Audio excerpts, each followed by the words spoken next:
thick, healthy uterine lining is important for optimising embryo implantation. In this episode of Nourish, I'm going to share 4 nutrition for uterine lining hacks. Stay tuned.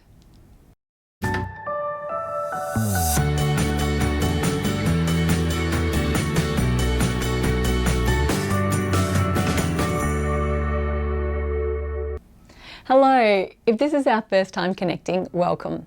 My name is Melanie McGrice and I'm a fertility and prenatal dietitian. I help couples boost their fertility and give their babies the best start possible with the power of good food. Make sure that you connect with me on my socials. You'll find all of the details in the description box below this video. A receptive uterine lining is critical for embryo implantation. And that means that your uterine lining is at least 7 millimeters thick. There's no inflammation and it's nutrient rich. Great nutrition is found to be very beneficial for healthy uterine lining. So try my top 4 nutrition for uterine lining hacks. Number 1, include bran in your diet each day. Dietary studies suggest that there may be a link between whole grain intake and a healthy uterine lining.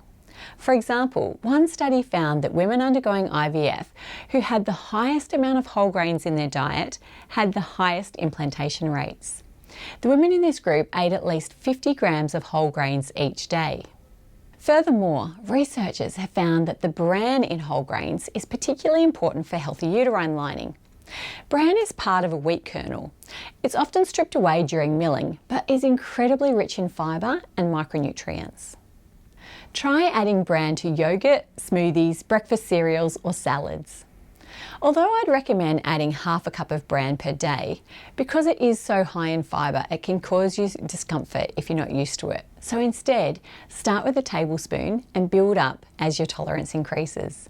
And make sure that you're also drinking plenty of water. Now, number 2 is to take a vitamin E supplement. Emerging research suggests that vitamin E may be beneficial for thickening the uterine lining. I'd recommend taking 500 to 600 milligrams per day until you transfer and then cease. Foods rich in vitamin E include almonds, avocados and extra virgin olive oil, but it would be almost impossible to consume the levels of vitamin E used in the current research studies. But it's always a good idea to check with your healthcare practitioner before taking high doses of nutritional supplements. And number 3 is to eat a punnet of berries each day. Studies have found that berries have an anti-inflammatory effect. For example, in one small study, participants with high inflammatory markers were given 100 grams or 3.5 ounces of strawberries each day after eating a high-fat inflammatory meal. Now, the researchers found that those who had the strawberries had a lower increase in their inflammatory markers than those who didn't get the strawberries. So they're a good choice. Number 4 is to eat salmon 3 times each week. When it comes to reducing inflammation, salmon is one of the best foods that you can eat. Try a salmon risotto, salmon patties, or a salmon salad to increase variety. Once you've had your transfer, ensure that salmon is cooked through to reduce any risk of listeriosis.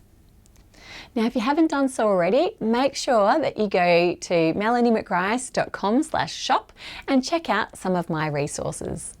And make sure that you also check out some of my other fertility videos on topics such as can iron deficiency impact fertility and reducing the risk of miscarriage.